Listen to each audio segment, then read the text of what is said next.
So, so a Romanian kid, a Protestant kid from BU, who asked to do directed reading with me with one of my courses, and we were reading the Lars Tunberg book together, the Microcosm Mediator, the big fat one, and and in that book was on my dissertation. I mean, my dissertation comprehensives reading list, but I mean my PhD comps reading list. But there's so many. You're reading 100 books, so he pointed out this thing about what do we fight first, the sensual sins or the intellectual sins, and there it is right there in Lars Tunberg saying that in a sense this is the earliest division between East and West, and right away the East is saying no, you've got to guard against the sensual sins, and the West is saying no, it's the intellectual. Now I would have to be far more of a scholar than I am to really untangle that better than Thunberg did, for example, and to see whether there aren't underlying commonalities there. It's a different way of phrasing things or whatever. But that's not the point. The point is, when I spoke to other professors about this, none of us really had any living, understanding of what that meant. And I traveled to a monastery, and I asked, the abbot this question, and he said, well, this is the most important thing. This is the whole center of what we do as monks. And I had, both this kind of leap of delight that, the tradition is still alive. And then I had kind of this also feeling of dread that what happens when the literati, the literate class loses touch with the mystical class, that it's not going to be good. So so that was a big, if you've read a little bit of the book, that's a big in meditation. What does that mean to say that you guard against the sensual sins first? It's to do with the whole arc of what it means to be human, the primacy of God in our spiritual life. We love because he first loved us. The movement, repent. Why? Because the kingdom of heaven is at hand. And in this primacy of God's movement towards us, our first responsibility is to accept that, respond towards it in a chaste and ardent way. And so that's in the book. Of course, as I say later, we think that sensing is a mode of cognition. The aesthetic is a mode of cognition, and certainly all of biology is on our side there. I mean, fungi learn. They are intelligent creatures. They are solving problems. So you don't need, a cerebral cortex for that. So, so in any case, so that was a big strand, and trying to make sure that, let's get these intellectuals back in the loop with the mystics, and let's get them talking to each other. And then the book went from there. At the same time, I had been teaching, probably about the same semester, spring of 2007, I'd been teaching Achilles in Vietnam and social ethics. And then I mean, any Orthodox Christian reading that book could have seen that. Jonathan Shea was describing, the traumatized soldier warrior as a progressively excommunicated person. Any Orthodox Christian could have, reading that, would have picked up on that. It's not some big thing. And really the whole Ethics of Beauty book, I mean, this one, is just a series of easy connections, but just a lot of them, strung together. It's really is a kind of a neural network in its own thing. It just, the power is the network. No particular jump seems to me. Maybe the gender chiasm is a little, someone might not pick up on that, but beyond that, everything's pretty easy. There's nothing. Sometimes I'm in coffee hours here in the Boston area. I meet professors from Cambridge. From MIT. I don't know what they're talking about. Now, those are smart people, right? Um, this is not that kind of a book. It's just not. I'm not, you know, that's not me. It's just a lot of simple things strung together to show what was the worldview. Now, the positive thing, and I don't want to go over my 30 minutes, so just the positive thing about it, I think some of the things that are new in the book is to see that in this priority of fighting the sensual passions, really you also are, um, this does correspond to the Socratic transcendentals of beauty, goodness, truth. And that was that I think is new in the tradition.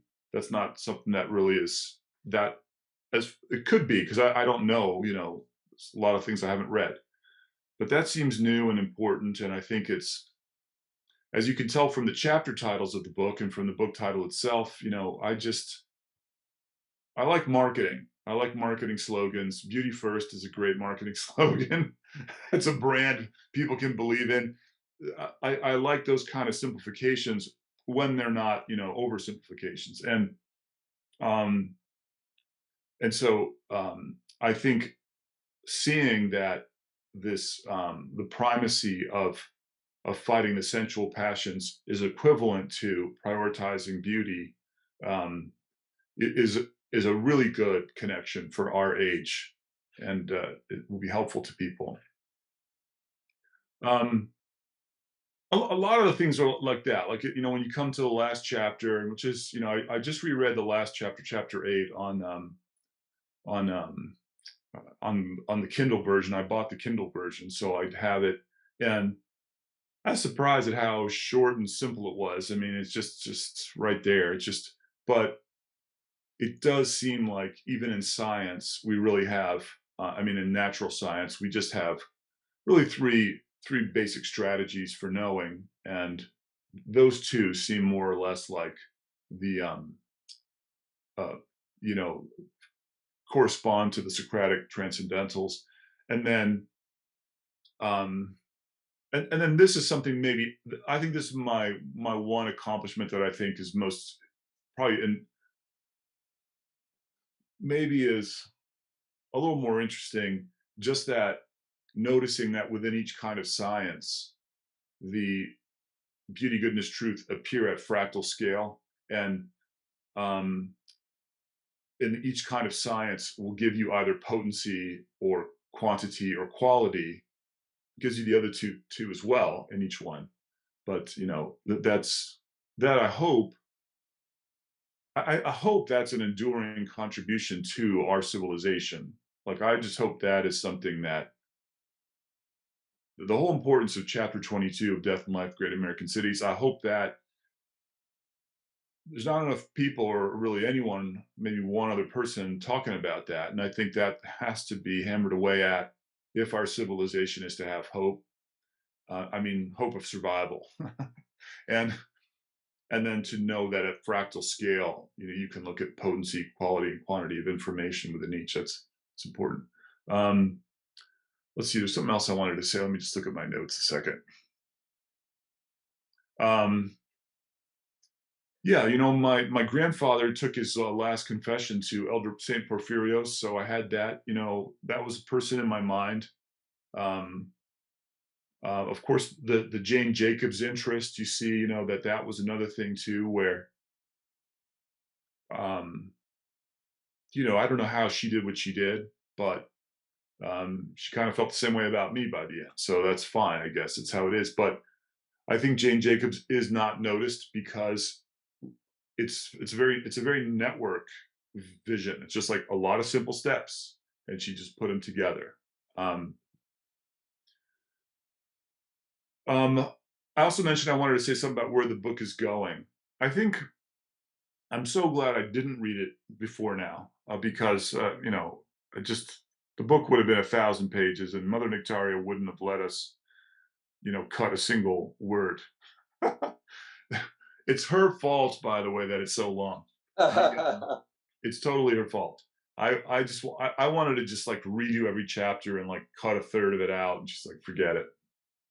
And she was right, I think, ultimately. But um, I'm talking about a book called The Master and His Emissary. Is that the title? The Master and His Emissary. So it's Iain McGilchrist, I think is the name. I think that's an important book. I think that's a hugely important book because what he's doing is, I guess, that notion of that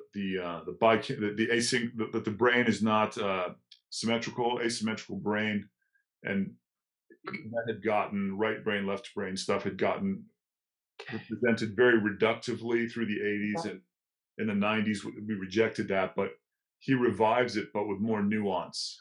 And the vision that emerges, just in terms of neuroscience, is again beauty, goodness, truth. It's, for most people, it'll be the right brain seeing holes, passing it off for analysis to the left brain, but then it's got to be handed back to the right brain, for an even bigger holism.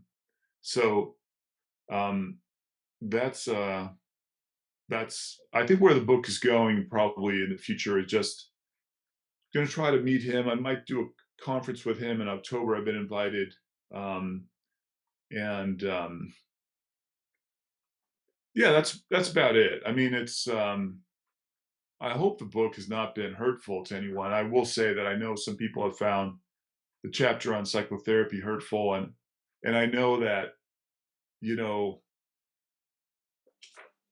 had I been a better person, I think I would have expressed it all better. But I think the general idea that I'm trying to get at there is correct, but you know, probably not with enough nuance, or not with enough mercy. Um, so yeah, that's it. That's it. That's a half an hour. Okay. Let me um, well, it's full of, like you say, many ideas, and in a sense, I said this I think a couple of times during the course of this year, because it's essentially taking the year to go through it. We meet twice a month and we read through one section. Um, uh, yeah, I felt like it could, theoretically, you could have written another 10 or 15 books, just taking each section and expanding and expanding and going deeper. yeah. So I had done some interviews with Mother Nectaria, and I didn't like the way they turned out. So when she asked me to do an interview about war, I said, that was in which became chapter one. You know, this was like in 2012. I said, look, I'm just gonna write the questions and the answers, and I did it. She was on a deadline. That's why that's one short. Then I did the same for chapters 2 and 3. When I went on to sabbatical in 2014, um, I just sat down and did. I had no outline or plan. The rest of them just I just wrote 3 hours a day until it was done, and that took about less than 2 months. And to write, you know, chapter 4, 5, 6, 7, and 8. But then Mother Nectaria, as my editor, um, you know, she wanted an Orthodox worldview, a comprehensive Orthodox worldview in one book, and so she did either she asked questions or she misconstrued things or whatever, and each chapter doubled in size, and that's why the later chapters just get longer and longer, um, until chapter 8, where she just didn't really have anything to say, so that one's more mercifully brief.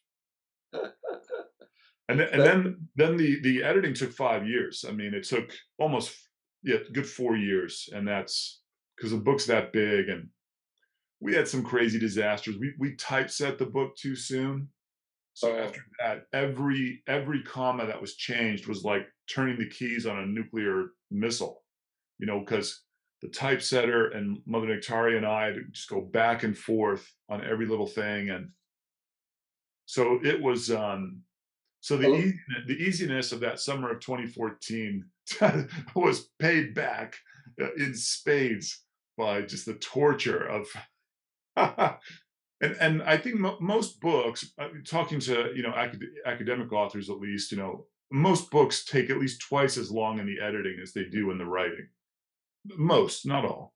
but some take longer. This was longer. Well, I don't know if it was longer because I don't know how to count the time. Because the first 3 chapters were published, in Road to Emmaus. Right. Yeah, I've typeset and published books, and so I know all about the pain of. Well, my second book I translated, and I've joked that my first book I wrote, and I've joked that I could have written 2 or 3 books in the time it took me to translate and edit the second book. So Yeah, it's good that it should be that way because you do catch mistakes, you do make improvements, you do catch things that maybe are expressed, inopportunely. Um, but it's hard. It got hard to make some necessary changes too because, but it is what it is, and I don't know. I yeah, just admire anyone who wrote before the age of the computer. I mean, how they and word processors. labor of love. Yeah.